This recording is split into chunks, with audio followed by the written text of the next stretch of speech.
can I get a motion that the closed meeting be closed? And the board certifies that to the best of each member's knowledge, 1, only public business matters lawfully exempted from open meeting to which a certification applies, and 2, only such business matters as were identified in the motion concerning the closed meeting were heard, discussed, or considered. So moved. All right, moved by Mr. Allgood, seconded by Mr. Arnold. Roll call, please. Mrs. Garner? Yes. Mrs. Coleman? Yes. Mr. Rose? Yes. Mrs. Cheney? Yes. Mr. Arnold? Yes. Mr. Allgood? Yes. Mr. Winter? Yes. Can you please join me for the Pledge of Allegiance and a moment of silence? I pledge allegiance to the flag of the United States of America and to the republic for which it stands, one nation, under God, indivisible, with liberty and justice for all.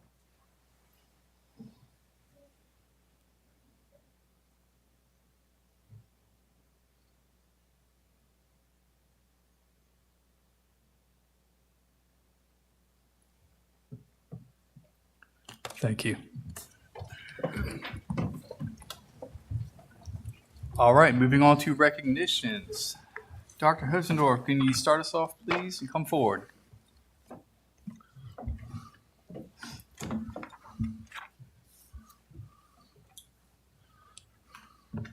Good evening. Chairman Winter, Vice Chair Allgood, Dr. Warner, school board members. Mecklenburg County High School is proud to recognize Libni Betancourt Alvarez as our February Senior of the Month, a student whose responsibility, professionalism, and quiet determination set her apart as a role model among her peers. Libni is the daughter of Walter Betancourt and Libni Alvarez. Throughout her high school career, she has consistently demonstrated a strong work ethic and genuine commitment to her education. One of her teachers shared that Libni takes initiative in her learning, asks thoughtful questions, and follows through on expectations without needing reminders. She is known for her maturity, respect for both peers and adults, and her ability to balance academic responsibilities with focus and determination, qualities that truly reflect what it means to be a Senior of the Month. Libni is a senior member of the Scholars Latino Initiative, a nonprofit organization she has been involved with since her freshman year. Through SLI, she has taken college-level courses during the school year and in the summer, gaining valuable experience and preparation for post-secondary education as a first-generation college student. She is also a member of HOSA, our Future Health Professionals organization, furthering her interest in healthcare and service. Academically, Libni is an honor roll student and has earned her CNA certification through Mecklenburg County High School, a meaningful achievement aligned with her future goals. Beyond the classroom, Libni shares that her faith plays an important role in her life and serves as a guiding foundation for her decisions and goals. One of the few individuals in her extended family to pursue education beyond high school, Libni carries that responsibility with humility and pride. Libni plans to attend Randolph-Macon College or Eastern Mennonite University, where she will major in nursing, serving others with compassion and purpose. We are honored to recognize Libni as our February Senior of the Month. Congratulations, Libni.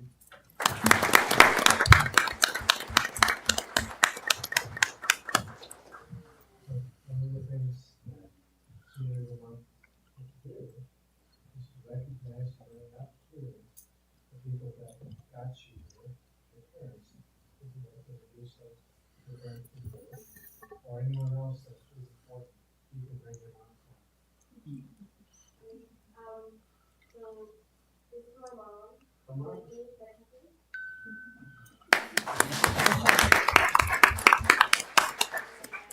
Walter Becky.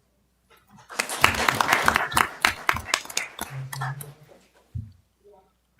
They are the people who not only raised me, but also shared valuable wisdom to they had through a lot of their lives and all of their experiences. That's just really valuable to me. Because it's going I love it. Really stuff. They have to put me down on my life.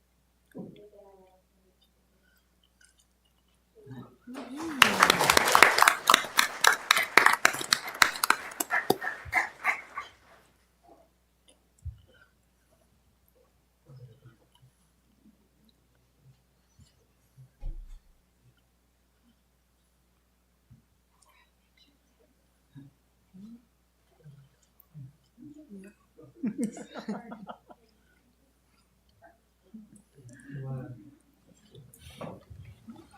Congratulations.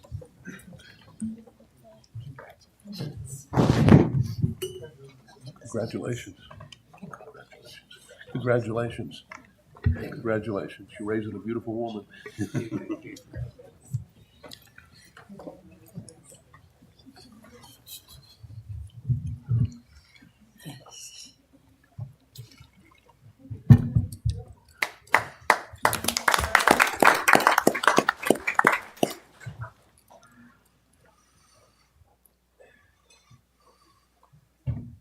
All right, thank you. As part of School Board Appreciation, Dr. Warner, you have something? Yes, this evening, board members, you've got your certificates. Ms. Giamatti, we have one board member wanting to know where her pin was that was promised in the, by the Congress. I'm guessing that that'll come at some point in time. I have not received anything. That's okay. And also, we want to recognize all the schools. They all pooled together and provided the board members with a little token of their appreciation. And I think also, if any of you would like to model yours, they also got some very nice Mecklenburg ware right here. No one wants to model? It's a GQ moment. Go ahead, Dora.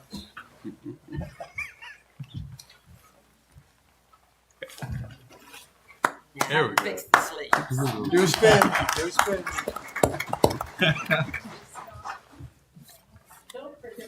Oh, yeah, wonderful cards as well. And we'd like to, being a school board member is a lot of hard work. They've got homework as well, as the kids do. They come to our events. They support our teachers. They'll come to more if they're invited. So principals, if you have an event, all you elementary principals, remind them that it's Read Across America in about 2 weeks. I'm sure you'd love to have them come and read for you. Also, constituents, they're there for you. If you have a question or a concern, or you just want to, you have a complaint, that's valid. They're happy to listen to those. Sometimes it'll refer them to me. You can always call me as well. But as a school division, we want to thank you for taking times out of your busy life for the purpose of helping kids. And School Board Appreciation Month is not really enough, but thank you for what you do. Thank you. Now, among school board recognitions, Mr. Travis Wright, would you please come forward? We have a plaque we would like to present to you, and I would like to share these words first. I asked your fellow board members to share their thoughts about your time with us on the board, and they were unanimous in saying that it was certainly not long enough, and we thank you for your service. In summary, you consistently stepped up to serve on committees, always keeping the best interests of our students at the forefront. You came prepared, did your homework, and took the time to fully understand the issues before the board. Your commitment to learning, your reliability in meetings, and your thoughtful participation made you a valuable asset to this board and to our school community. So we want to thank you for presenting this plaque.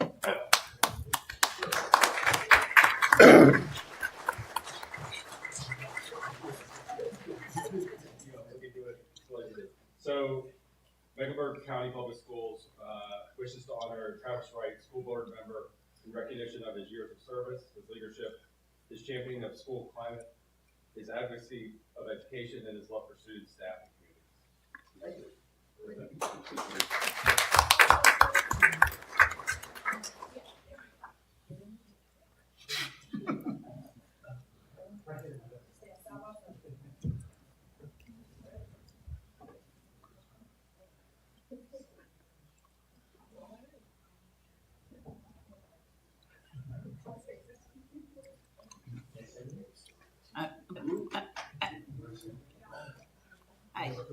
Jason.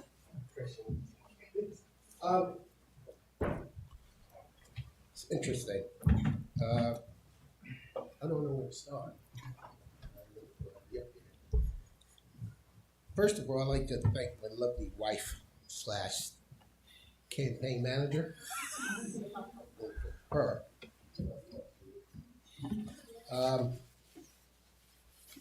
Just want to let you know that your guy's been missed very much.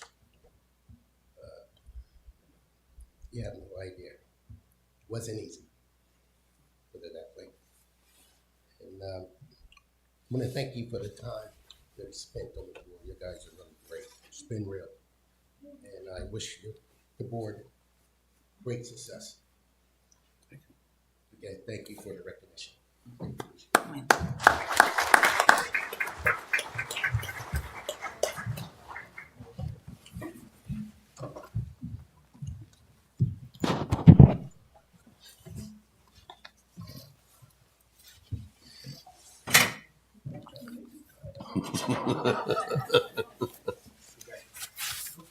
Travis, one thing I want to add.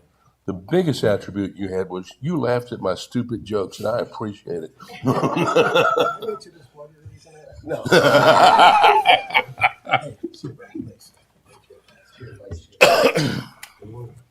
It's been an honor.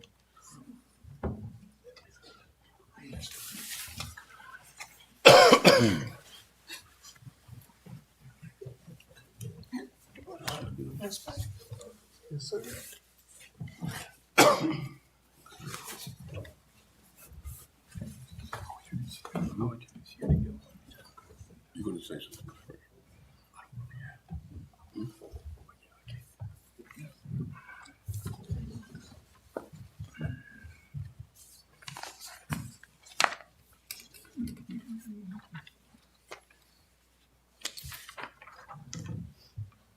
All right, next, we would like to honor another school board member, Mr. Palmer. Would you please come forward? Now, I'd like to share a few words here. And Mr. Palmer's had 54 years of service with us here in Mecklenburg. He was hired in September of 1971. He was rehired in August of 2015 when he joined the school board. He was he was at many of our schools.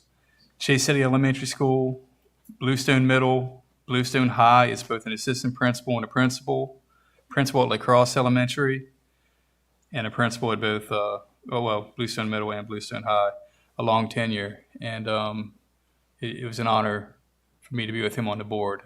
Ricky, would you move forward with the plaque? I'd like to say that we worked together many, many years. He's more brother than a boss. One of the few principals I ever had that allowed me to get away with almost anything I wanted to do. Yeah, I got to butt you in closed session a few times. But I also want to say that I don't think we ever did a performance that he didn't attend, but it's not because of him, it's because of the one sitting back there. She made him come to all the game competitions, and I appreciate Ms. Palmer. We're going to miss you and love you, brother. Thank you, sir. Thank you. Mecklenburg County Schools wish to honor Mr. Lindell Palmer, school board member, in recognition of his years of service, his leadership, his champion for school climate, his advocacy for education, and his love for students, staff, and community. From August 2015, January 2026.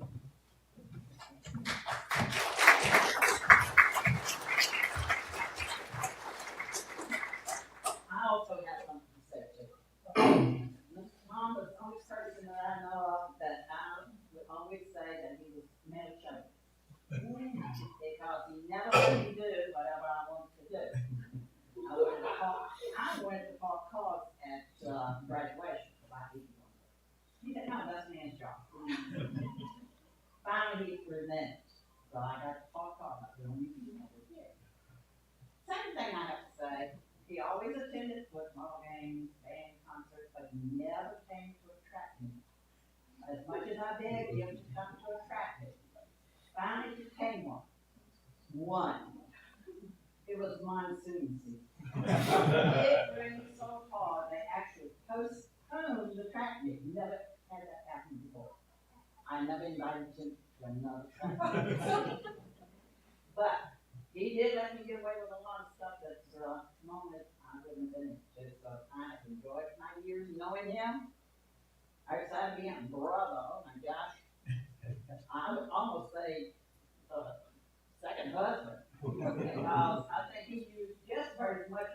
my husband as I did.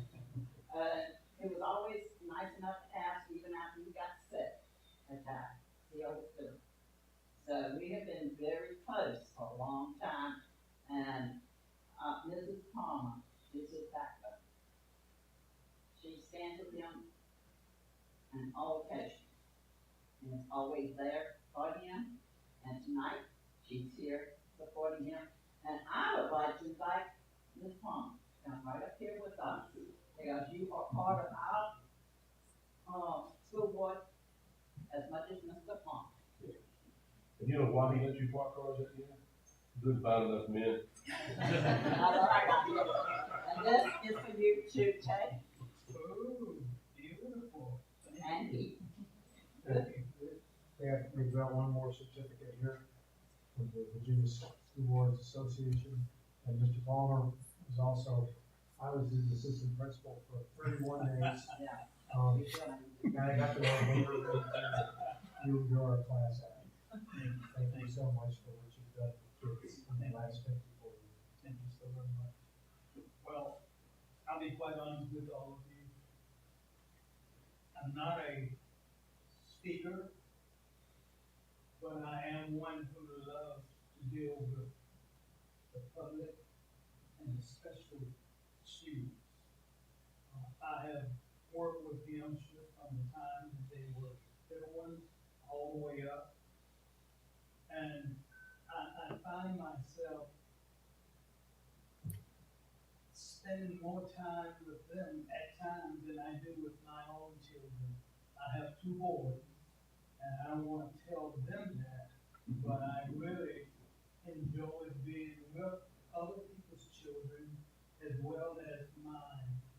And that is, I feel that if I can put a little bit more into these children that are coming along, then that's going to be something that they can remember and develop to be men, because they will be men, they're both men, both boys.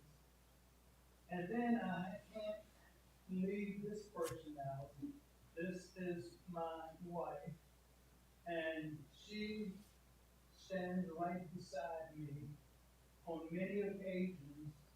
I sometimes will have to stand back and take a step back and say, what do you think of it? And she will give me her opinion, and whether it is good or bad, I will take it and run with it. And then I have to sometimes come back and say, well, maybe we need to change this. But anyway, to make a long story short, I enjoy working with the children and with the adults as well, because education is something that we all need, and it is something that for many years I have had in my pocket, so to speak, because when I started working with education or in education, I thought it was going to be for a short period of time.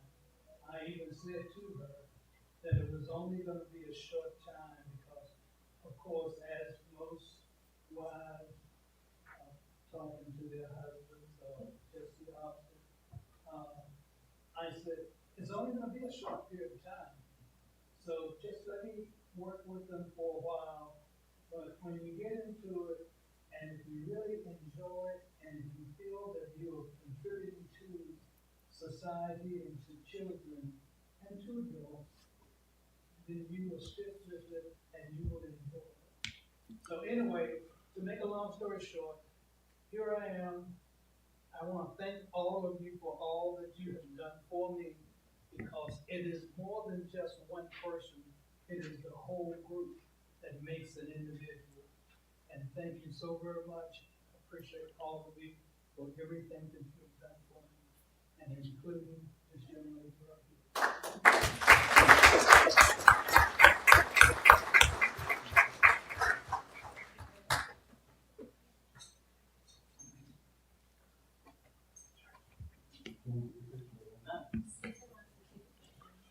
You're not gonna let Shannon next to her husband?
God, it's hot up here.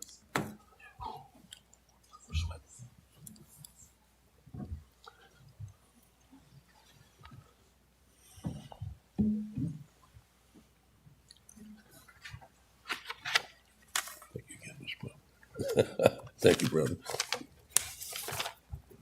Hey, there's some over here. Dan wants you. I like to think myself as one of the public success stories.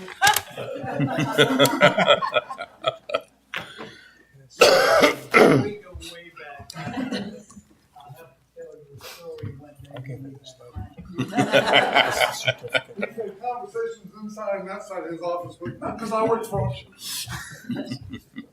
It's up to you.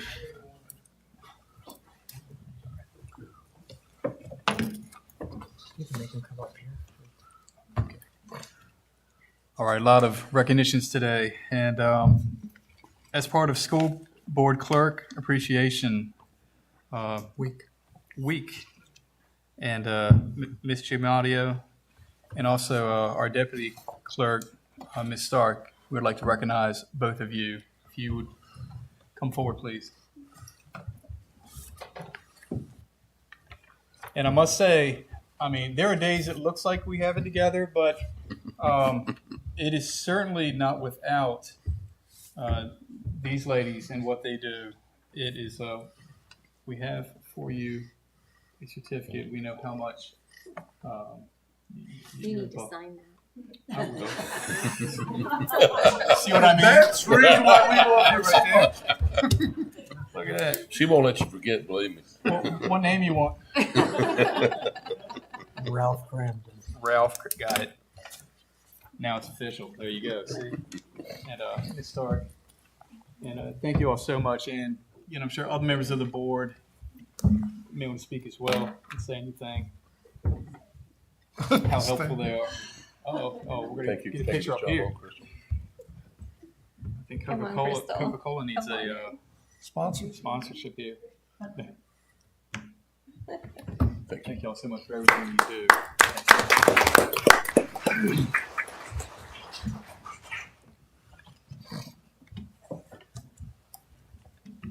And as irony would have it, now that we've addressed them, now Ms. Giamadio is on the spot where I ask about public input. There's no one signed up today. No one signed up. Okay. All right. With that said, we will move on to the superintendent's report and information items. Mr. Brian Dalton, can you please come forward and give us an update with the Chase City Elementary School project?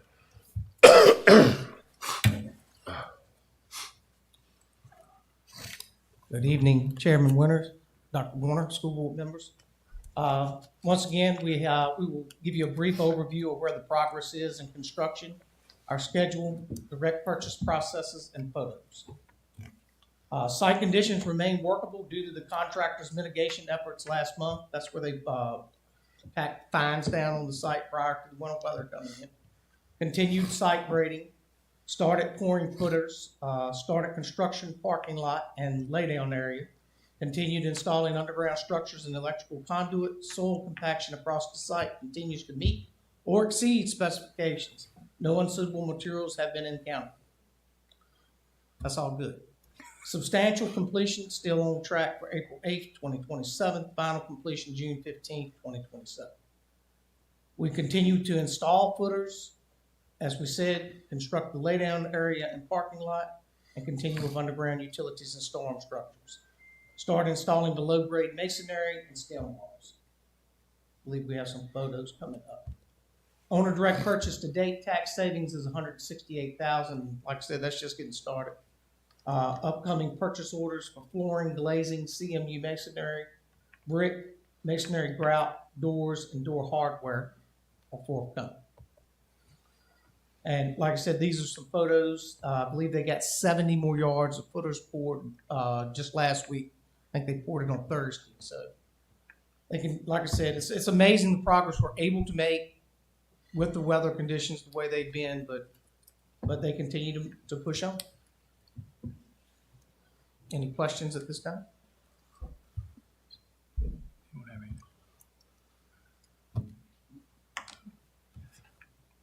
All right, you also got surplus equipment? Yes, sir. I think we've listed that out for you on the agenda, and we asked for a vote on that tonight. As I kind of gave y'all some warning a few months ago, we're just, as I quote Dr. Warner, taking small bites of the elephant. We're just trying to surplus a few items at a time and move those on down the road in an effort to get Bluestone cleaned out by the summer of 27. So that's what those are. Any questions on those? No? I think we're good. All right, thank you very much. Gov deals? Is that what They we're doing? they will go on gov deals, yes, sir. Thank you. All right, thank you. Appreciate it. All right, Dr. Lax, can you introduce what we have this evening for our instruction update?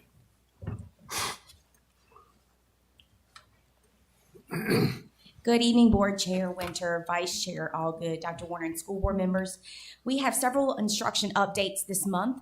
I would first like to ask Mr. Fred Taylor, our principal of Chase City Elementary, to come and share with you some of the wonderful things that the Chase City Knights have had going on in their school recently. So, Mr. Taylor. Thank you. Good evening, Board Chair Winter, board members, Superintendent Warner. I'm Fred Taylor, the principal of Chase City Elementary. I'm going to start back in June, the middle of June, when we were in the middle of packing and moving over to the my former high school, Bluestone High. I would like to say we have gotten settled from our littlest learners coming into pre-K from the first beginning of the school year all the way up to our seniors, our fifth graders. We have settled into our new old building. Some of the things that we've done, we've had a busy first semester. We brought back DARE, some of those oldies but goodies. We've been able to start year 10 of our Guys with Ties and Girls with Pearls program. That was something that's we spearheaded from when I was in the classroom. One year I had all boys all day long. And so from there, we started with the Guys with Ties program, and then a couple of years later, we added the Girls with Pearls. And so through that program, we try to teach our fifth graders that they need to learn those soft skills in order to be successful. Yes, academics is important, but also they also need to learn how to communicate effectively with people, how to interact with people. So we've been doing community service projects. We recently collected socks to donate to our senior citizens and our residents at the nursing home in Chase City. We've also been celebrating attendance. You have to be there in order to learn. So we celebrate our 0 absences each month. We also do different incentives on our power attendance days. We have claimed the trophy for Power Attendance Day twice, back in September and November. And we came close 2 other months. We are looking forward to getting the trophy back in Chase City in February. So we're coming after Mecklenburg Middle, and we're coming after South Haven Elementary because they are chomping at our bits, but we're willing to fight it to the end. Back in November, probably for about 7 years now, the day before Thanksgiving, we have our annual STEM Day. where the whole school just, we put the books away, do hands-on learning, critical thinking, collaboration. If you can see in the photos, we use all the technology resources that we have available in the building. We promote teamwork, collaborative learning, a fun day. The kids get to enjoy it right before they go out for break. I didn't include pictures of these, but I also want to shout out our music department. Dr. Hips has continued our violin program after school and also our keyboarding program after school. Recently, we were invited to the Grand Illumination in Chase City. They performed right along with some of the adults. Very good program. I'm very proud of what Dr. Hips has been able to do with those violin programs, the violins and the keyboards. She's also sponsored a crochet club with some of our 5th grade girls that don't necessarily want to go out to recess. So she's given us some hands-on learning to do as well. So that in a nutshell is what we have done at Chase City Elementary first semester. Like I said, we've been busy. And those are just a few of the pictures of the things that we've done thus far. Any questions? You ready to move? Hi.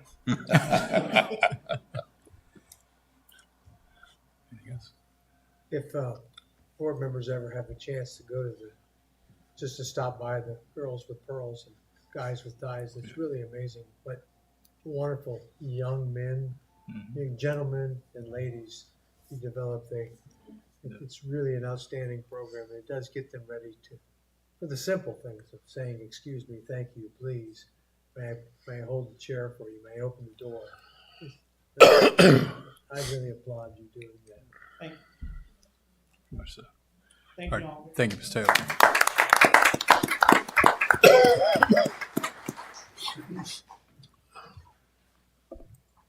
Next, I would like to invite Mrs. Crystal Elmore. She is our administrator of CT at our complex, and I would like to invite her to speak with the board about the CT advisory.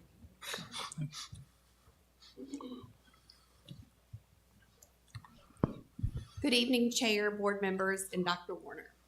February is nationally recognized as Career and Technical Education Month, and it provides us with an opportunity to reflect on the measurable progress our students are making in CTE. Tonight, I'm very proud to share with you what we've been doing in CTE at Mecklenburg County Public Schools. You'll see in front of you, we offer more than 20 CTE pathways. They're going to range from agriculture, computer science, HVAC. We have the military, of course, cosmetology, culinary arts. We have a little bit of something for everyone. Our theme this year is connected. This theme reflects the deliberate integration of academics, technical instruction, business partnership, and also credential attainment across the grade levels. Everything that we are implementing in CTE connects students to something meaningful, whether it's a business, a credential, an experience, or a post-secondary opportunity, a clear career pathway. We know that CTE is not a standalone elective. It's a collection. It's a connected system. So within our CTE pathways, we really try to vertically align those so that it ensures that our students' career development is on purpose and not accidental. We are connected to students. In Mecklenburg County, our programs are designed around our students. We have multiple pathways for success. You really can find something for everyone in our middle and high school. We develop those employability skills such as communication, collaboration, and also accountability alongside those leadership skills. I do want to highlight a new course that we have this year. It is a career-focused course, and it is aligned to real public safety roles. Students are not simply learning about fire, EMS, law enforcement, or 911 one, but they're living it. They're preparing to be in those workforce, or in that workforce. I'm sorry. Weekly partner-led instruction. So every week we have a new partner come in, and they essentially teach our kids. So 1 week we have Mecklenburg Fire. They come in and they show, we go over FEMA modules. They showed them how to correctly put on apparatus, etc. We have the sheriff's office, and you'll see some pictures in a little while. They do crime scene investigation. They learn how to act appropriately during a traffic stop. They also learn how to look for items when they are on the other side in a traffic stop. So this is authentic instruction led by our public safety professionals. In the next slide, you'll see some of those pictures. We've got CPR, crime scene, public traffic stop, and also the fire apparatus. Our students really have a good time in this class, and it is very valuable to have those practical simulations during class. We also have lots of CTE credentials. This year, this first semester, we really did have a lot of success with that, and our students are graduating with skills to take them to the next level. During first semester, we had an impressive number of industry-aligned certifications, many ServSafe certifications. We had about 70 Microsoft certifications. Also would like to add, we had one perfect score on our Microsoft certification. Almost 80 OSHA certifications. I think there was 7 pre-professional examinations. Paraprofessional examinations, which is a big deal. When I was looking through some of the pictures that Mr. Taylor put up earlier, one of our students was in there. I know we've got 2 paraprofessionals at South Hill Elementary. So we are truly growing our own workforce. Nurse aid state boards, we had 2 more students to take those on Saturday, but we're almost up to 10 students that have passed their nurse aid certification. We do have a 99.9% pass rate for that. WISE financial literacy examination, we had almost 200 students pass that this year. We actually just found out that we were one of the top 100 high schools in the United States to earn this distinction. So we're kind of waiting to see where we fall in that top 100 in the next month or so. And we're anxiously awaiting our welding examinations to come back. Those tests were sent off in December, and we should hear back from those very soon. CTE is connected to the community. So we meet local workforce needs, but we also support our community. We really try to be a part of our economic growth. So we are connected to the community. In work-based learning, we provide many of our students with job opportunities. So we have about 30 interns right now. We have 1 apprentice, youth apprentice. He's working with MC Dean as a medium voltage youth electrical apprentice. He is doing a fantastic job. And we do have a work-based learning coordinator who is really good at the accountability piece of that and making those partnerships last. So they're not only experiencing this with work-based learning, but they're not only exploring this, but they're experiencing this. We do have very strong ties to business and industry. We've got career fairs. Of course, we have tours, guest speakers, and partnerships that lead directly to employment. On our next slide, we'll talk about, we have a new thing that we did this year with our EMS students.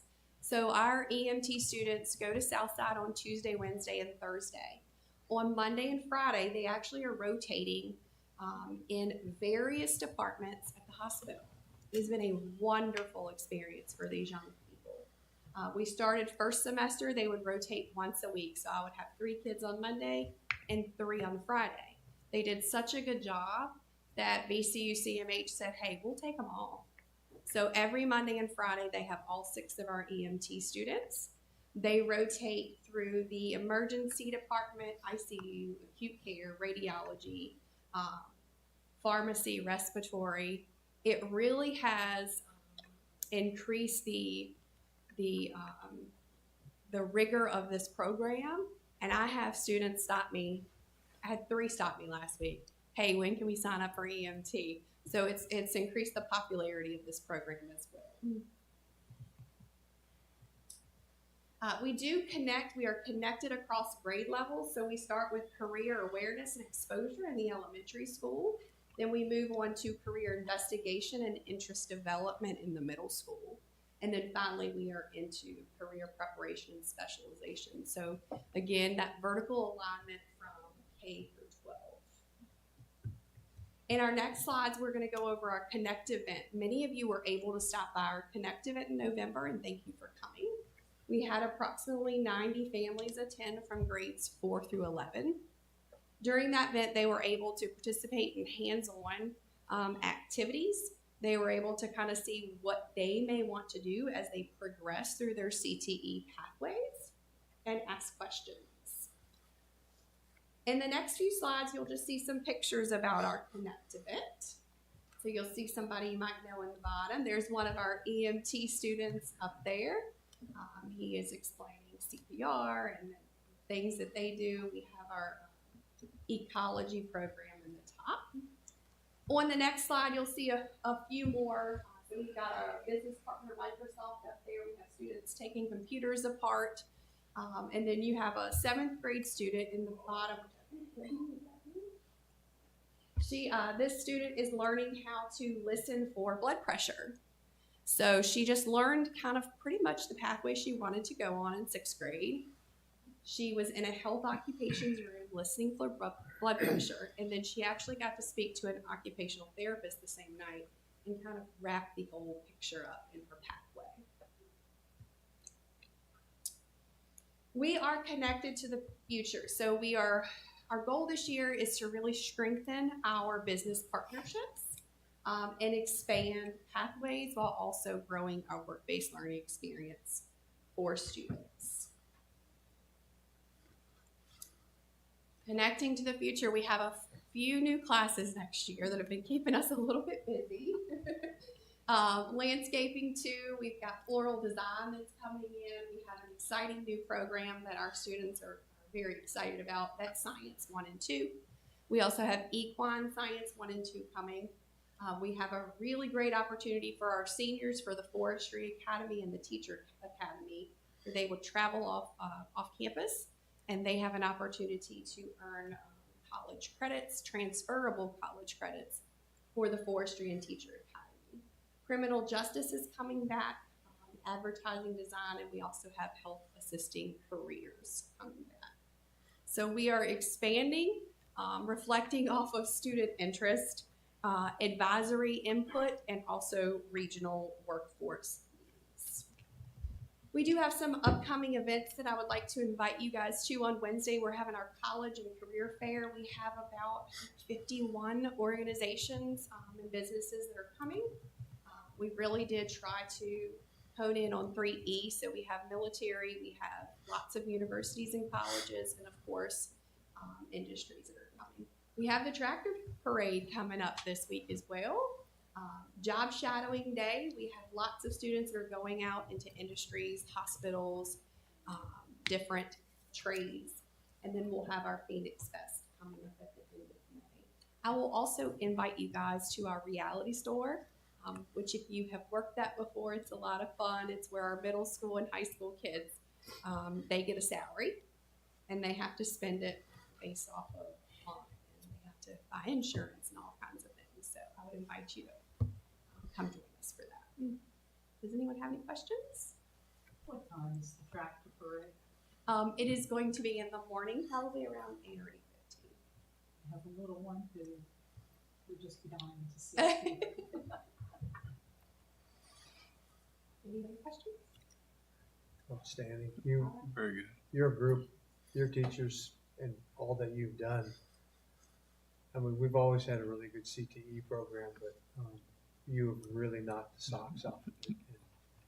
Thank you. It's amazing. I don't know how the kids have the ability to choose. You have such Right. a buffet there, and there's, if anyone says that we don't have interesting things to offer at high school, they're wrong. You certainly took it to a different level. Thank you. Yeah. Shay.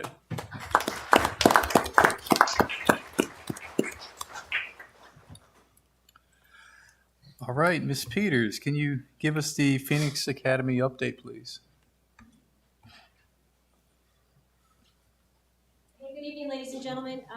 So I'm gonna pass it off here in a second, but I want to take an opportunity. So I know we've been through a lot of iterations of the alternative school here at Mecklenburg County. I'm only in my full second school year, and I think I've been through 3. So, but we will find the formula that works. I want to take a minute just to talk about the staff that we have there right now, because I'm not actually going to give the brief. I'm going to turn it over, but we have all new staff. We did a turnover over the summer. We have 2 new teachers. The first one is Chris Martin. Chris Martin's been around for a while in Mecklenburg. He brings a lot of his passion that he really shows as a coach to the kids there. And he has a great desire to see them do well, and that comes out in his teaching. We have Donna Atkinson, who is just going to become a teacher. Hopefully y'all approve her tonight. She was a parapro there, and she applied for the teaching position, and we did select her. She is new to our county. She comes from Roanoke Rapids, but her passion for kids comes through, and it came through as soon as she walked in the door when I interviewed her for the parapro position. So she's definitely been an asset to our team. We have Mr. Stephen Reese. He is a very motivated young man who also has a lot of desire in the coaching realm. Came to us from out in the civilian sector, a homeschooled kid, so hasn't been in the public school, but he just took to it so quickly with helping these students. He is smart beyond belief, especially with math, and takes a lot of time and has a lot of patience with our students there to help them and spend that one-on-one time to make sure that they're successful. And then we have Mr. Dean Sneed, who of course has been with us for a while, continue to fill the parapro position there. And he just brings, the wealth of knowledge of having been around some of these kids for as long as he has. And we just appreciate that knowledge that he brings to us and how he's kind of helped with the new team come on board and make sure that they're kind of understanding the process and what the alternative school is. Finally, what I'm going to introduce is Dr. Russell Holloman. He is the new administrator there. We just hired him. He came in after the school year started, and it's really been a huge asset to this county to have him on board. I'm not good at receiving compliments or giving compliments. I know it's a fault, but at this point in my life, it's probably not going to change. But with him being here, I think y'all don't realize it, but it makes all of our jobs easier. It makes my job easier. Therefore, I know it's making Dr. Warner's job easier, and it's making Ms. Pepper's job easier. So therefore, all of us have an easier job. And I do appreciate that. He brings a lot of knowledge and experience with him, over 30 years of working in public schools down in North Carolina. Patience that you rarely see. I do not have the type of patience that he has, and the ability to talk to students and parents in a way that they actually listen, and he communicates very well with them. So with that, I'm going to introduce Dr. Holloman, and he's going to give you the brief about where we're at right now with Phoenix Academy. Thank you. Chairman Winters, board members, Dr. Werner, thank you so much for having the opportunity to come here tonight. Just to give you a brief of what we're doing at Phoenix Academy, I need to just for a second to say that Ms. Peters does give compliments. They're just sometimes guised in sarcasm, which works fine for me because I do the same thing. We have had a lot of changes this year. I believe just with the structure of what we've done at Phoenix Academy, that was one of the things that I think I took from the initial challenge of what we needed to do. One was to make the life a little bit easier for Ms. Peters and others, but also just to try to establish something that would help students be more successful. It's not a holding tank. It needs to be an opportunity for students to have success and find successful outcomes. And we've worked on that. With the team we have, a lot of conversations, a lot of soul searching. It is a coaching piece, and if you've been a band teacher, band director, you know that first year band student just doesn't quite get it. It takes a little bit of time for them to understand the tempo, understand the notes, understand how pieces fit together. And so I feel like we've done that pretty successfully for the first semester. So I'll give you a quick overview. Won't take much of your time. We are an alternative environment for students in Mecklenburg County Public Schools, primarily for students to improve behavior. Also is there for improvement of academics, recovery, and also for positive engagement. We support students through targeted instruction. It is also really through individualized behavior interventions. Sometimes they need more of that than they need the academic structure. A lot of smart kids sometimes make wrong decisions. And so we have to give them some of that time to learn what those right decisions need to be. And we do that in a flexible but a structured environment. That word structure kind of will continue to resonate with the things that we do for our students. The staffing, like Ms. Peters said, we have 2 licensed teachers, myself also, an English teacher. So we get to kind of work with them where they are and help them through the courses that they're taking. The paraprofessionals that are there, can't speak highly enough of the work that they do. Ms. Atkinson, Mr. Reese, Mr. Sneed, each bring a talent to the program that really does help to reach a student in a different way. And we also work with our Mecklenburg High School and middle school staff and the principals there, the teachers, the counselors have just been tremendous in supporting us. I mean, all the way to our SROs, just even the organizational staff helping make sure that we feel that we are a part of all of those things.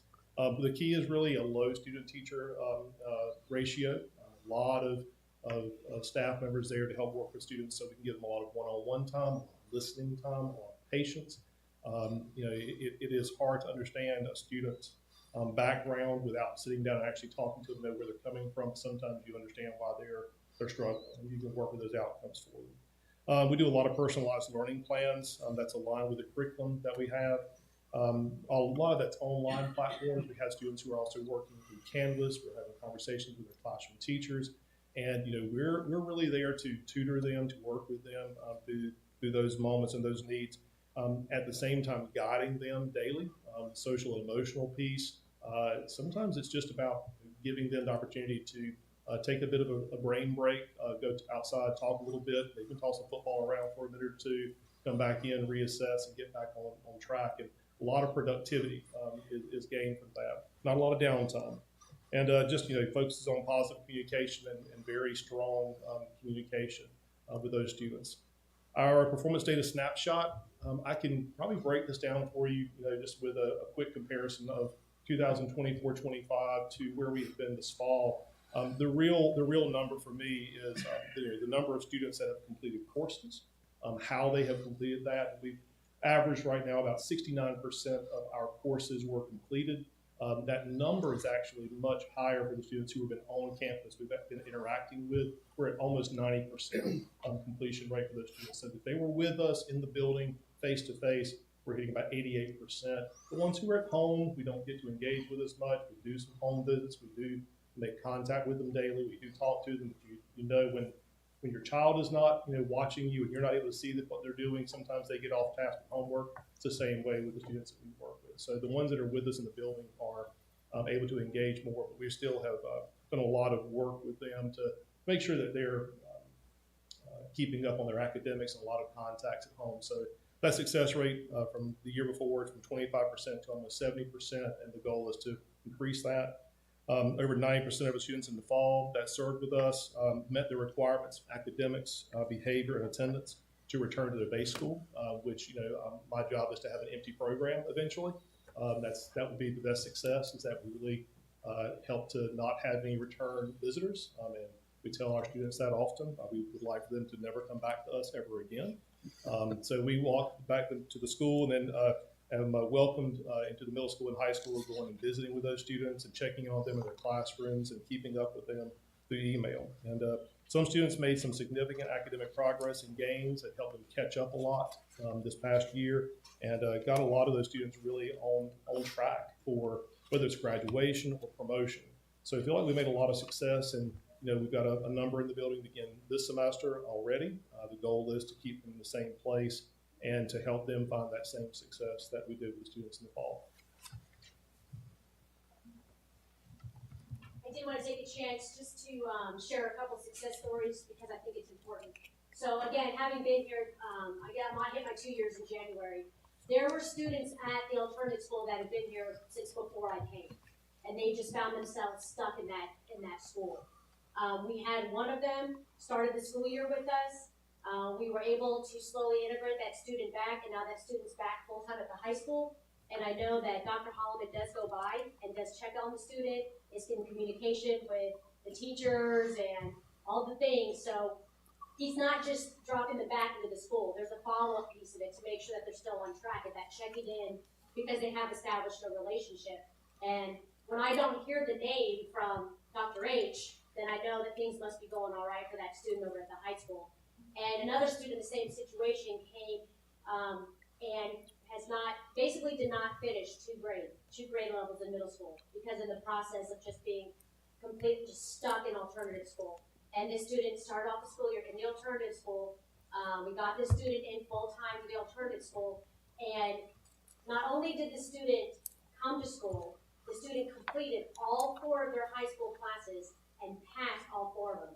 Those are the first 4 classes that student has passed in the time that I've been here. So that shows some maturity on their part, but it also shows that, being in that environment with the staff that Dr. Holloman has there and that one-on-one attention. This same student, they're teaching some life skills too, and helping them learn how to groom and dress and having the conversation just about life stuff with these students as well. That gives them, because feel good looking, right? So it's all part of the process. The other thing I wanted to mention is also because Dr. H is here, we do have a great relationship with the high school. We have one student that got put into Phoenix Academy for the 2nd semester of their senior year. One of the classes they needed was only offered at the high school. I could not offer it on Ingenuity. And we were able to find a teacher that would take that student on to complete that class over Canvas so that student could graduate in May. So it's those type of relationships and that desire to have the same info, which is to get those students across the graduation stage that we all kind of share, which is why right now, we're seeing some of these little successes that I know we've all been hoping to see for a while. So those are some of the success stories that I wanted to share. I appreciate your support. Ms. Katie came by the business earlier in the year. Appreciate that. Just for the words of encouragement for students. Those little things mean a lot. So appreciate that time. Again, just thank you again for giving us a chance to see you quick update.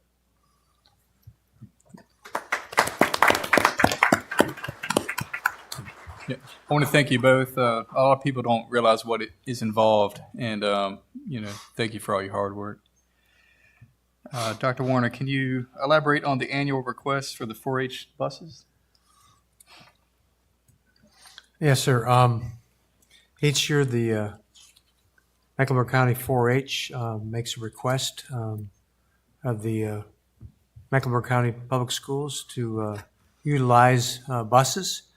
You'll see in your packet, there's the annual letter and for request to depart from the Extension Office in Boynton on Monday, June the 8th, and the return to go to the 4-H Holiday Lake Center, drop off campers, and then to bring them back.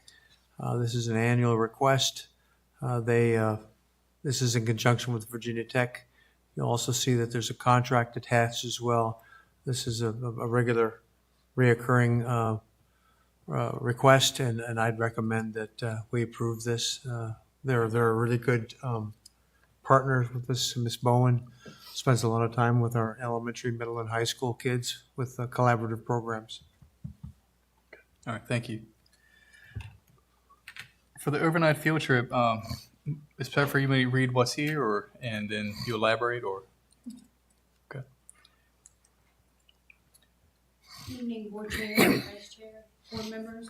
Dr. Warner, you do have a overnight field trip request from the FCCLA. They will be going to state competition in Virginia Beach, April 10th through April 12th. This is for viewing tonight, and you'll vote next month. Any questions? Thank you, Ms. Becker. And I believe you are also at bat for the school calendar updates and revisions. I am. All right. Thank God I had to bring this to the board because Dr. Warner would come into my office and say, "Are you still working on those calendars?" And he's probably done that for the last, 2 months? Maybe 3? I'm gonna start with the 2026-27. We had to make one revision to this calendar, like we did this year's calendar, where we moved the teacher workday from a Monday to a Friday. And then I got to thinking, why don't I just apply the stuff I did to the 27-28 calendars to the 26-27 calendar? So I did make a few more tweaks to this calendar. And if you want to look at July, because teachers already had to be here the last week of July, I did make some changes. I changed the flex window from the 28th to the 30th to the 27th to the 29th. So they do have to serve a flex day within that time period. But because teachers need more teacher work days at the very beginning of the school year to get their classrooms ready, I added a teacher work day to the 30th. Because teachers wanted a few more holidays, federal holidays that the county gets, if you look at October 12th, I made this a holiday. I believe so half this is, I'm going to get this wrong, Columbus Day. Okay.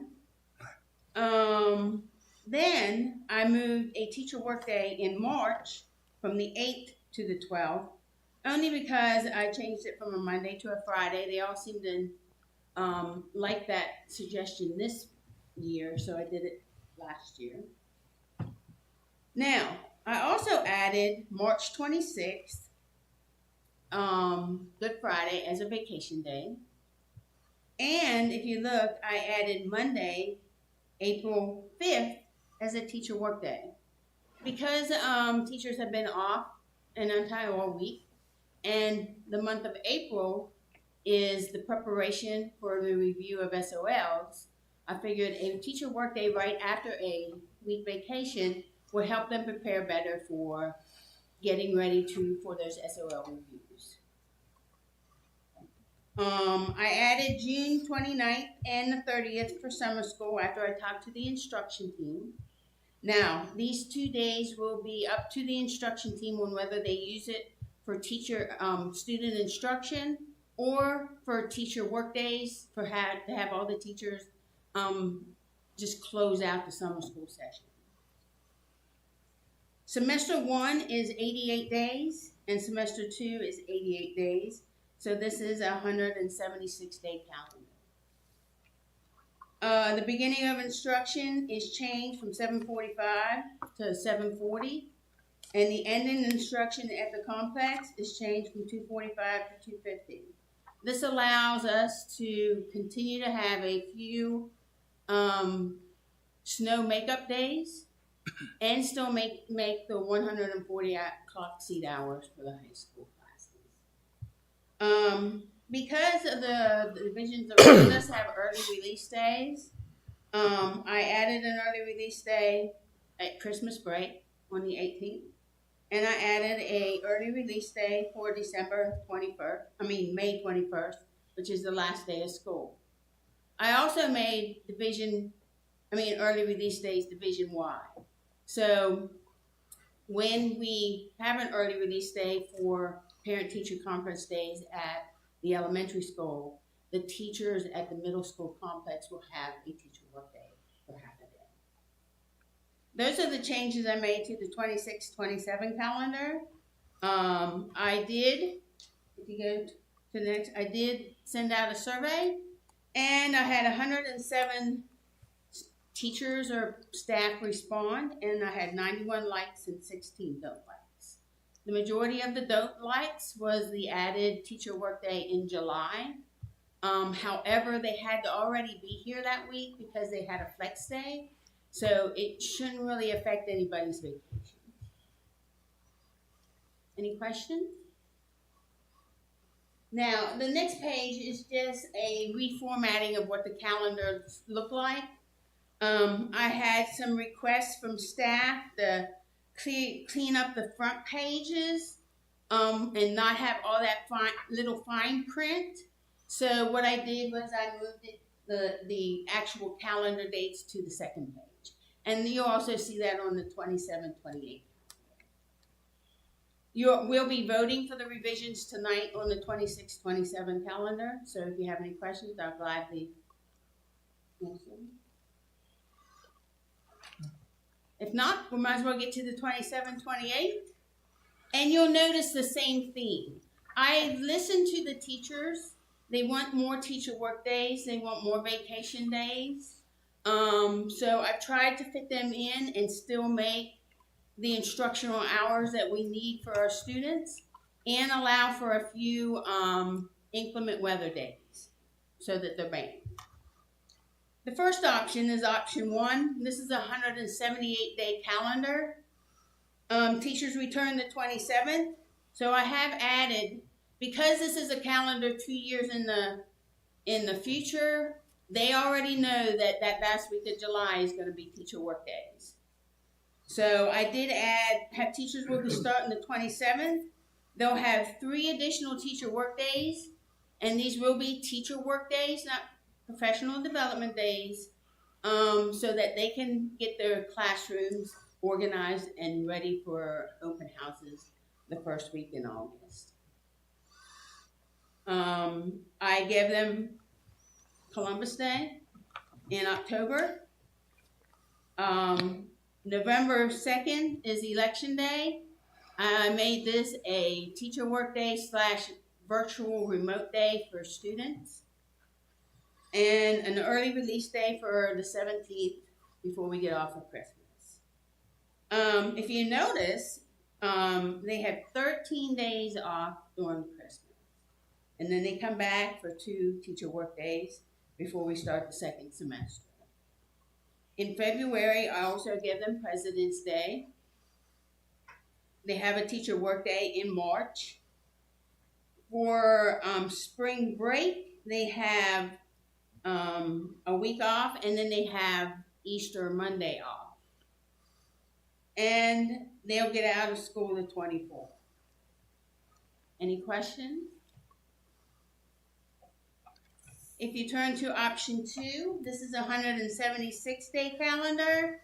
And the only real difference between option 1 and option 2 is if you look in September, we've been in school for 3.5 weeks, and I gave them a teacher work day after Labor Day. This is about mid 9 weeks. So it helps them to prepare for the parent-teacher conferences coming up the 9th. One of the things teachers requested was a teacher work day every day of the month, once a month. I came real close to that. They also will have a teacher work day after Columbus Day in October. This will also help them prepare for the first parent-teacher conference day at the elementary school. November 2nd, Election Day, is also a teacher work day, plus it's a remote day for students. They get 2 full weeks for Christmas. They get President's Day in February as a vacation day, and they have a teacher work day in March. They have Easter Monday off, and they will get out of school May 19th. Any questions? Option 3 is your traditional 180-day calendar. We do come back to school in July. However, they come back July 28th. I have a holiday in October for Columbus Day. I have a teacher work day on Election Day. We will get out of school the 21st, which is a Tuesday in December. And they'll have a 11-day Christmas break. They get President's Day. They have a teacher work day in March. They have 1 week for spring break. And what I plan to do there is if we do not have a lot of inclement weather day, I will probably be requesting an additional day off for them, either Good Friday or Easter Monday. And we get out of school on the 24th. Any questions? Okay. Just for your viewing and to make it easier for the teachers, I give a comparison chart of all three calendars for you to look at. And if you look at the last slide, this is the survey of which option they liked, which surprised me. I thought it'd be the opposite of what it is, but I had 277 staff members reply.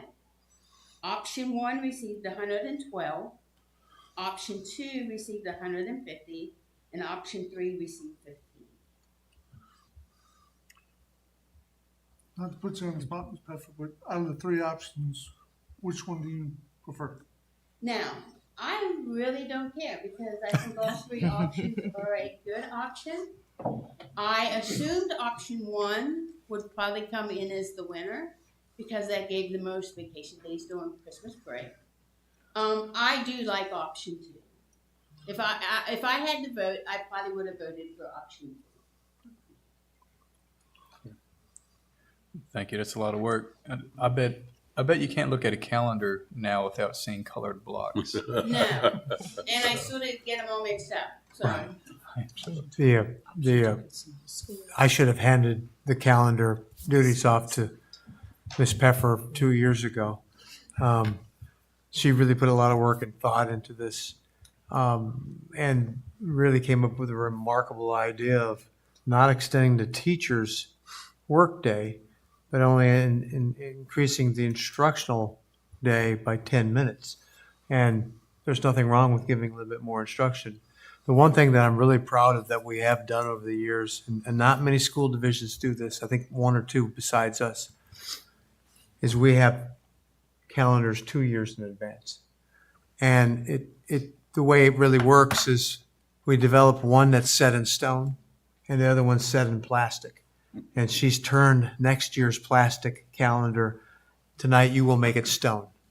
And I want to tell you, you've done a remarkable job. I didn't really have to tweak that one as much as I did, but I just kept hearing what the teachers kept finding dissatisfaction with, and I hope I put it in there enough. Now, when I sent out the surveys, I did ask for comments, and I've got the majority of the comments were all positive. The negative themes were, number 1, they didn't want to start in July. But we were already starting in July anyway. I just added a couple of days to it. And the other thing is they all wanted a week off for Thanksgiving.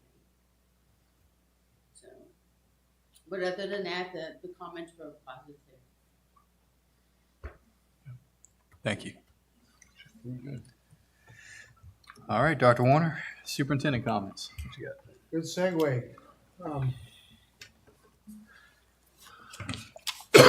Board members, you have my remarks in front of you, and I'm not going to read them. The press has these as well, and I'd be happy to provide those to the audience for this. Basically, it's a snow day tally, which kind of corresponds to the calendar. Because we work so hard at developing calendars that have banked time in it, you can see all the days that we had. There's 18 days that you can look at where we had snow days, school closed, office closed, or the regular schedule snow routes. The summary is basically this. Students missed 13 days of school this year. 4 of those days were remote days. Therefore, total missed days for our students would be 9 days. 10-month staff, schools were closed 13 days. However, our 10-month staff, our paraprofessionals, our secretaries, our guidance counselors, teachers, they worked 2 half days, one of which was virtual, where they conducted meetings. One was they appeared from 12 noon until 4, and then 1 full day the day before we got back. So they had a total missed days of 11. So simply at this time, we have ample bank time remaining. Therefore, makeup days are not planned. And I do want to recognize the hard work of all the 12-month folks that are here, our principals, They manned the offices. They got information out to the teachers. I want to recognize the transportation department for putting together an outstanding snow route for 142 students who happen to live on state-maintained gravel or dirt roads. And don't have to explain to the majority of folks here, this specific ice snow event was more unusual than anything we've ever seen, and you can't plow a gravel or dirt road with ice because you'll take the whole road with it. So, and I also want to thank the parents. The parents were very patient and considerate, working with us to get the kids to an alternative stop so we could get them to school. Also, our maintenance department worked regular hours for the most part. I just want to thank all the staff, teachers, paraprofessionals, putting together lessons.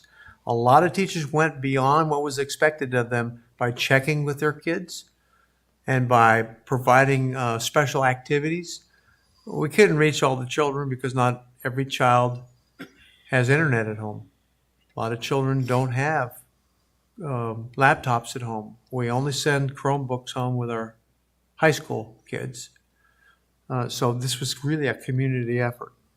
I'd like to also thank the media for being there for us to help make the announcements. And the other items I want to bring up very quickly, Read Across America at our elementary schools the week of March the 2nd to the 6th. Elementary principals, you're still looking for volunteers to read? It's a great experience to go in and read Dr. Seuss to kids or something that you like. Special Olympics. This is a big year for our Special Olympics program. We're having the regional event on April the 21st with April the 23rd as a rain date for a huge track meet at the MCPS Stadium.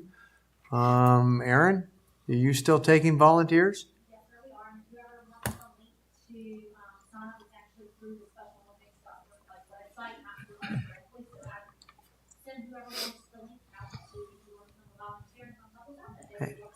And we need you. We need all sorts of folks. Winter sports are winding down with indoor track and wrestling actually participating today or as we speak in regional tournaments. And our basketball teams, men and women, will be participating in regional tournaments tomorrow away. Spring sports have already started, either with organizational meetings or, and we also have conditioning going on for the fall and the ending winter sports.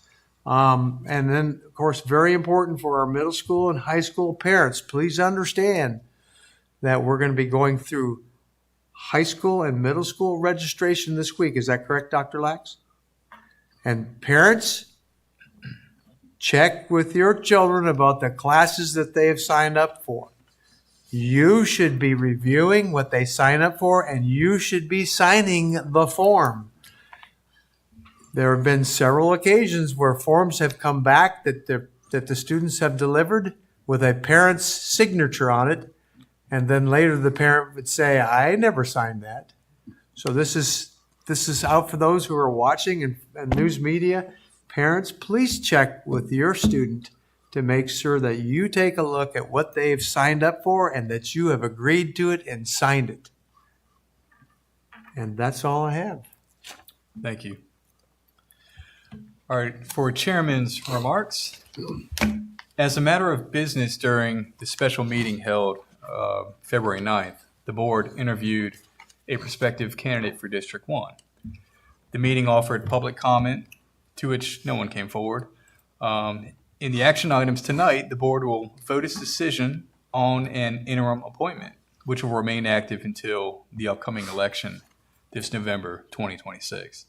I would like to extend congratulations to the Beta Club students who performed remarkably well at the state Beta convention.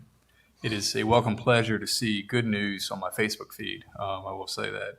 I appreciate the efforts of all the teachers, parents, coaches, and community leaders who have encouraged these students' talents and achievements.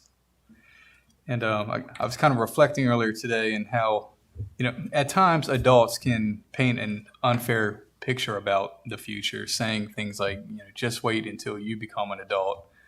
And this is for all the students out there. be excited about your future and be excited now.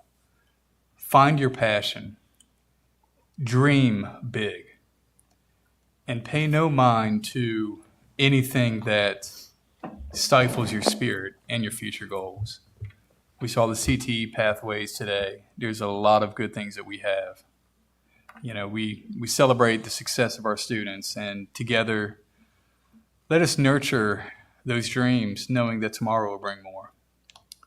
And that's all I have with that. We will move forward with committee reports. Ms. Coleman, can you provide the Finance Committee report for us, please? Finance Committee met at 5 o'clock today and recommends payment of the bills. Thank you. Mr. Do you want to discuss the public hearing? We're good. I think we internally covered that. Thank you. Mr. Rhodes, instruction? Yes, the instruction committee met last Wednesday, February 11th at 2 o'clock. Some of the dates have already been highlighted tonight, but I'll kind of go through it. Some of the key points. Special Olympics bowling will start March 10th. There's inclusion action plans that are going to be finalized for the committee that will be presented in March, and an annual plan that will be presented to the board next month. And the next SEAC meeting is March 2nd at 10 here that anyone can attend.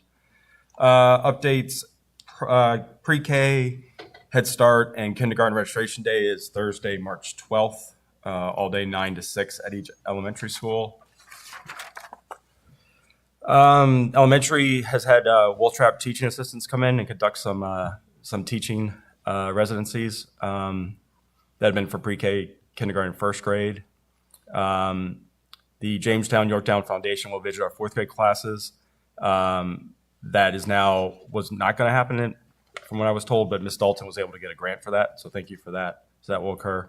Read Across America is, as already mentioned, March 2nd through the 7th, and all elementary students are receiving a book, and again, guest readers would be greatly welcomed for that. Some key points for middle school and high school dates. The fifth graders will visit the middle school February 17th and 18th, which is this week. Eighth graders will visit the high school the 23rd, which is next week. And then parent-teacher conferences are February 17th for middle school and high school. Is that correct? Yep. And then the career fair is, I already mentioned, the 18th. As Dr. Warner mentioned, course registration is currently underway for the middle school and high school, which there's a link on this. And then also I've seen it posted many places as well. Our middle school was randomly selected to participate in NAEP testing, which was supposed to occur, but with the snow now is being occurred March 17th. And that will be for select 8th grade math and English students. And then a lot of dates. The Virginia Cooperative Extension Programs, which is it's a program that teaches real world situations to our students. The elementary 5th grade, Clarksville's already scheduled theirs for March 12th or 20th. The other schools are scheduling their dates soon. For the middle school, the Real Money / Real World is April 3rd. And for the high school, the Reality Store is April 2nd. And then last key dates, interim reports February 17th. Teacher Workday, March 13th, and then the Elementary Parent and Teacher Conference, March 18th, which will have early release for the students for that. And the meeting adjourned at 2:45. All right. Thank you both for those reports. Consent agenda.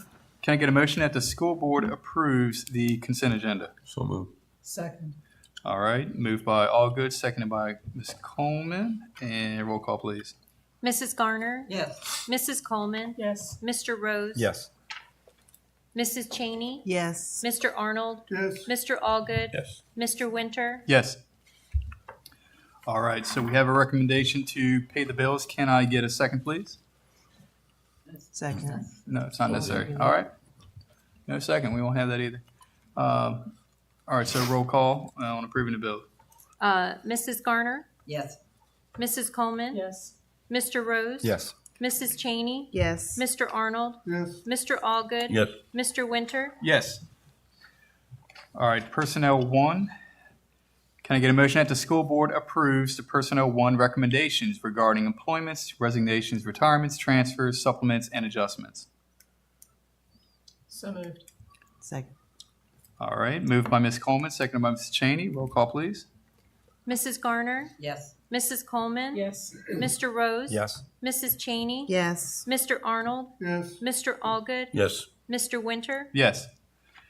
Can I get a motion that the school board approves the Personnel 2 recommendations regarding employments, resignations, retirements, transfers, supplements, and adjustments? So moved. Second. All right, moved by Ms. Cheney, seconded by Ms. Coleman. Roll call, please. Mrs. Garner, Yes. Mrs. Coleman, Yes. Mr. Rose, Yes. Mrs. Cheney, Yes. Mr. Arnold, Yes. Mr. Allgood, Yes. Mr. Winter, Yes. Can I get a motion that the school board approves the revisions to the 2026-2027 school calendar? So moved. Second. All right, moved by Mr. Allgood, seconded by Mr. Arnold. Roll call, please. Mrs. Garner, Yes. Mrs. Coleman, Yes. Mr. Rose, Yes. Mrs. Cheney, Yes. Mr. Arnold, Yes. Mr. Allgood, Yes. Mr. Winter, Yes. Can I get a motion that the school board deems the listed items as surplus? So moved. Second. Moved by Ms. Cheney, seconded by Ms. Coleman. Roll call, please. Mrs. Garner, Yes. Mrs. Coleman, Yes. Mr. Rose, Yes. Mrs. Cheney, Yes. Mr. Arnold, Yes. Mr. Allgood, Yes. Mr. Winter, Yes. Can I get a motion that the school board appoints Roger Clark to serve as the District 1 representative until the November 2026 special election? So moved. Second. I'll second. Sorry. Moved by Mr. Allgood, seconded by Ms. Cheney. Roll call, please. Mrs. Garner, Yes. Mrs. Coleman, Yes. Mr. Rose, Yes. Mrs. Cheney, Yes. Mr. Arnold, Yes. Mr. Allgood, Yes. Mr. Winter, Yes. All right, a few reminders coming up, and some of these may have been addressed, and these are all in March. On March 12th, we have the pre-K kindergarten registration, and that is from 9 a.m. until 6 p.m. And of course, that's no school for pre-K. 13th of March will be a staff workday / professional development, also no school for students. On the 16th will be our regular school board meeting. 18th will be an elementary parent-teacher conference, elementary early release that day at 12:30. For middle school and high school will be a full day. The 25th is VSBA Southern Region Spring Forum in Danville. All right. Now moving on to board member remarks. We'll start with you, Mr. Arnold. It's nice to see all the teachers and parents show up tonight. We've had a lot of accolades tonight and a lot of presentations. To Mr. Palmer, it's been a long time with Mr. Palmer and I wish him the best. And Travis, sorry to see him go. He was such a fun member of the board, and like I said, he was always here and always willing to listen and learn and help. To Mr. Clark getting ready to join us, thank you for your dedication and wanting to be part of the group. To the folks working on every day, our bus drivers, good Lord, y'all just went through a bunch with this snowstorm and asking parents to move their sites and where their children get picked up at and having to listen to all that. I'm sorry. Let's hope that we got good weather the rest of the year through. The Phoenix Academy, it was nice to hear how that's growing and retooling, and hope to see more success there. Our CTE programs are growing extensively. It's wonderful to see. A couple months back, I saw where our welding and construction group went up to Hitachi for a presentation. That was nice to see as well. And it's great to hear how our kids are adjusting to good old Bluestone one more time. Eventually, we're going to get all these schools built, and these kids are going to be in some new buildings. Thank you to all the board members and your commitment to make Mecklenburg County a good school. Thank you, Ms. Garner. I also appreciate Ms. Palmer and Wright for their terms on the board. And as everybody says, Ms. Palmer and I go back a long way. Also, am glad to see how the CTE program has grown from the 2 little programs we had when I first started teaching to what we've got now. and I'm glad I'm not involved. Also glad to see the elementary teachers in their competition with their attendance. I'm only rooting for one school though. We don't call which school's name. But I'm glad to see how you're trying to get our kids to school. And let's hope there's no more snow days between now and the end of school. So thank you for coming tonight. Thank you. Ms. Coleman? I live in District 3 at the end of a gravel state-maintained road, which was finally ice-free about a week ago. And I know Dr. Warner has been thanking the school staff, but you really, I know parents on those paved main roads were wondering why their kids weren't back in school after 3 or 4 days, and they were ready to take them to school by the second week. But I drove some of those roads in our district, and I know what it was like to drive on pure ice if you had to get out. And I know that our maintenance staff, while we were complaining about cleaning off our cars, they were cleaning off the top of the school buses. They were chipping ice out of private driveways because the school buses were stuck in those driveways.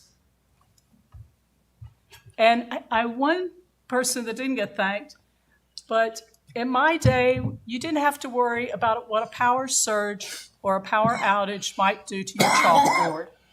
But our technology department had to make sure that everything got shut down in an orderly fashion and brought back up in an orderly fashion.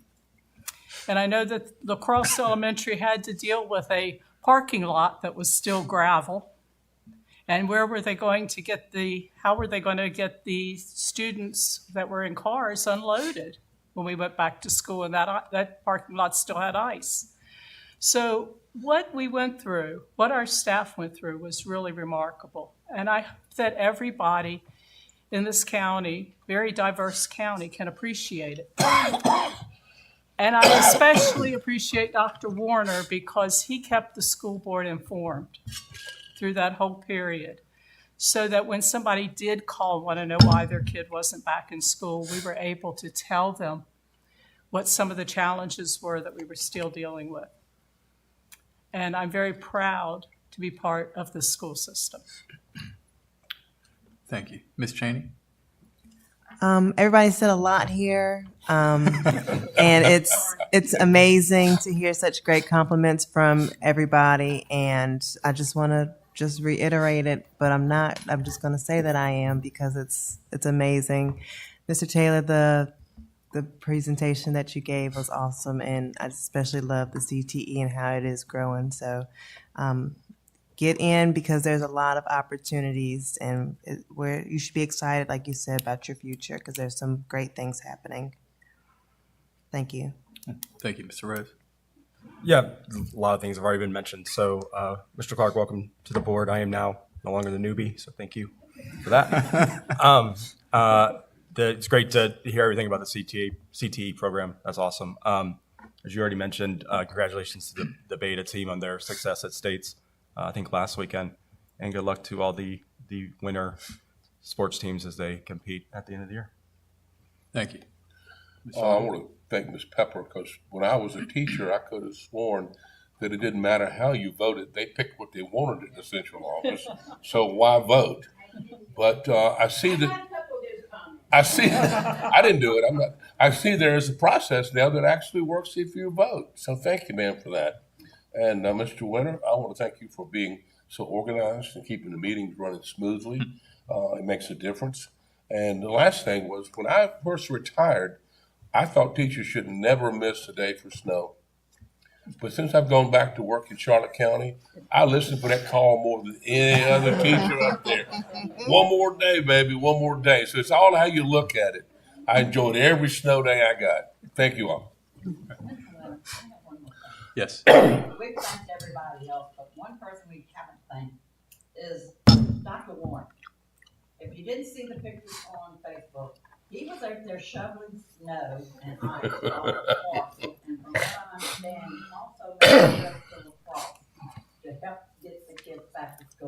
So thank you, Dr. Warren. Thanks very much. Brian was there too. I didn't see him. Yeah. I just saw you. Yeah, I didn't see him shoveling. Just say you're Brady.